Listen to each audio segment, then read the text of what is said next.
What's good with it, motherfuckers? You ready for another bonus video? I'm bringing y'all something special from someone I follow and like their content.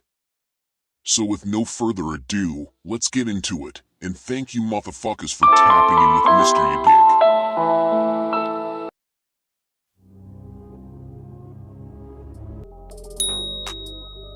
Dig. Away from dads. If you ain't got money, they say you ain't shit. You know, like it's hard for you to see the baby. Nigga, you ain't shit. They don't want you to come take the baby to the movies, At a park. or the park and play kickball and shit. There go your broke ass dad. There go your ass daddy in that other whole shit. Look, he got a car wash. Look, he got a car wash. No, real shit. You gotta have money now to be a daddy or your ass finna get the blues. You finna get the blues That's now, bro. up, And bro. I see I done came up with who ain't fortunate like me, who go through it just cause they ain't got no bag, bro. Just cause And they so love many, their kid. bro. So Today. many people in the hood, bro. I know go through it, bro, because they not financially straight, you know. So, rapper Boosie, he is talking about the dynamics of, you know, how people view fathers basically as only means of finance. You know, that if a man is in a situation where he is possibly struggling or not in the best financial state, and he has children, that a lot of women will determine whether he can see his child or have a relationship with his child by the amount of money that she's receiving from this man. And, you know, he's saying that that's not fair. It's not right that men are going through it. I saw a lot of women in the comment section who were complaining and who were saying things like, oh, well, you know, if you, that's a part of being a parent is financial stability. So you couldn't go get a job and elevate yourself in the 10 months that this woman was preparing to have the child. So what did you think was going to happen? And while these women are saying this, I was trying to find out if they really realize that they are exposing themselves. If you know that you are dealing with somebody who is not in a situation to be able to provide or take care of you and your seed in the first place, okay, let's just be honest. Why are you, because you are in control of who is born into the world, why are you, one, not taking precautions while you were out here all willy-nilly? And two, why are you allowing yourself to get pregnant in the first place when you already knew what was up? So you thought that you getting pregnant was going to change somebody. So whose fault is it really? You're mad at this person for being the same person that they were when you got pregnant.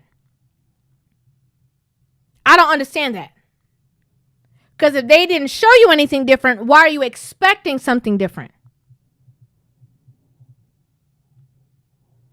I think that a lot of women underestimate how much children really need that other half of themselves. I really think they take it for granted. They think it's nothing because it has been so normalized in society for women to be single mothers. They really underestimate, you know, the part to play of a man being in his child's life, whether a young girl or a young boy. Because, you know, they figure that their mom did it, their auntie did it, their grandma did it. You know, everybody around them has done that. They feel like it doesn't make a difference if a man is around or not because they got it and they can do it.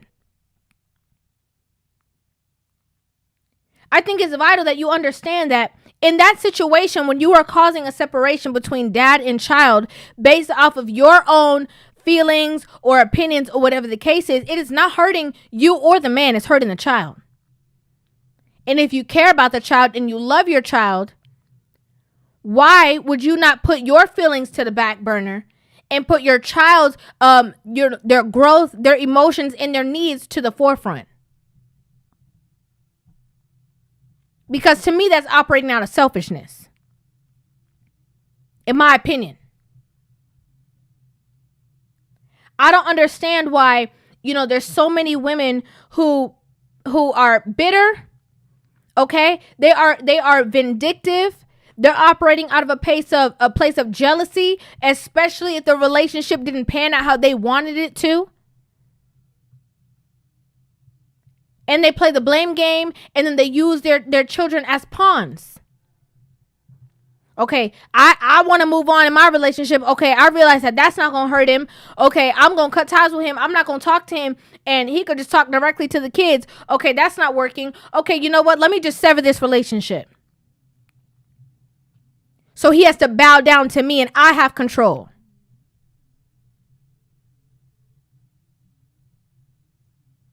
It's unfair. I saw a lot of men in the comments also saying that, even if a man is a single dad with his own children, the same resources that women have, men don't even have. There's a lot of things that men, supply children with that women underestimate. And let me be clear. What I'm saying is for the men who are out there who have children, who are trying so hard to be involved in their children's growth and in their life. And women are constantly throwing in caveats.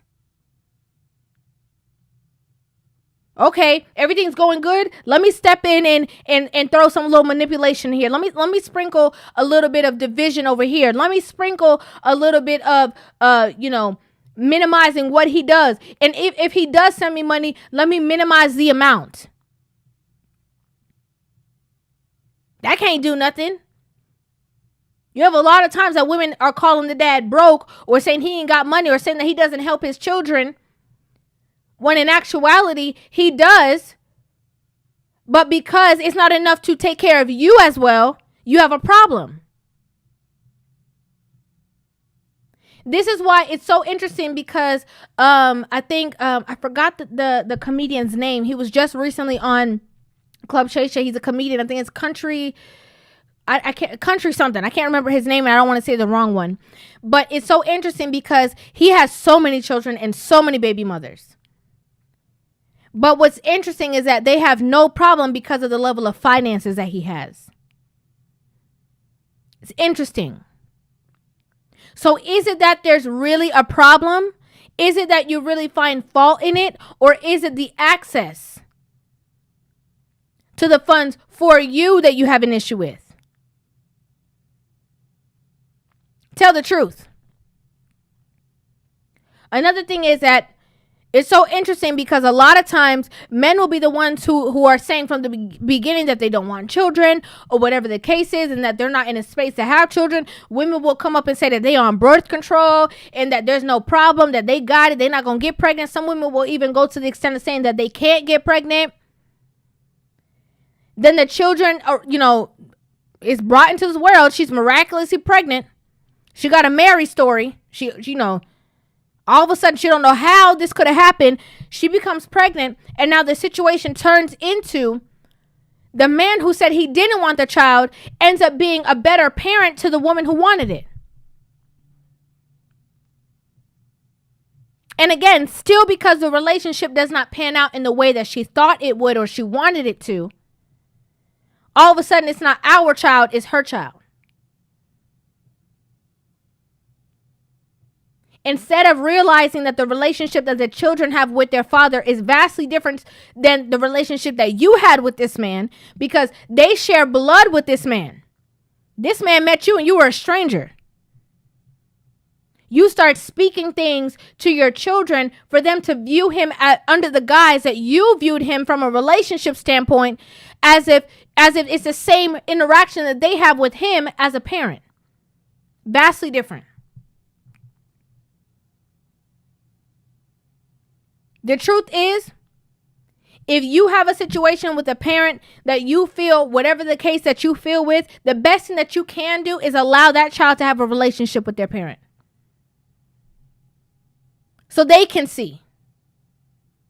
Not because you told them, not because you said, not because your opinion, because whoever somebody is, that's exactly who they're going to be. Let them see. And let's not forget, you picked that person. That's who you chose to procreate with.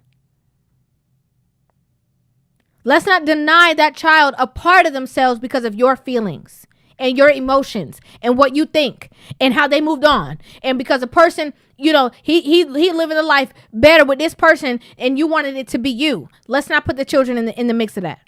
That don't got nothing to do with anything.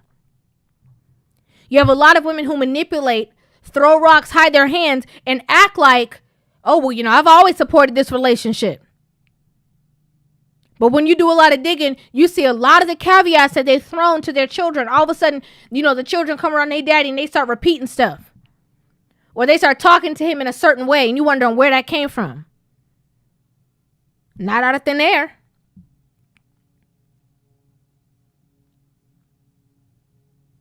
I think it's, ironic that a lot of women are minimizing men only to what they can do and what they can pay for. But women don't want to be minimized to their own truest nature. To what they provide, to what they do, to what they're supposed to be able to do. Oh, he's supposed to pay all my bills, but you can't cook. Oh, he's supposed to be the provider. He's supposed to be the one that's financially, providing this leadership. But you're not calm. You're not patient. You're not cooperative.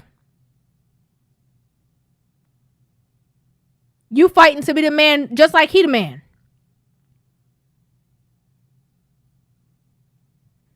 I'd like to know what you guys think about this in the comment section down below. I would love to hear you guys' opinions on this video. Make sure you guys hit that subscribe button and give the video a thumbs up. I'll see you guys in the next one. Love you. Accountability. See Riva TV. I hope you enjoyed that video. Thank you for tapping in with Mr. Yadig, motherfuckers.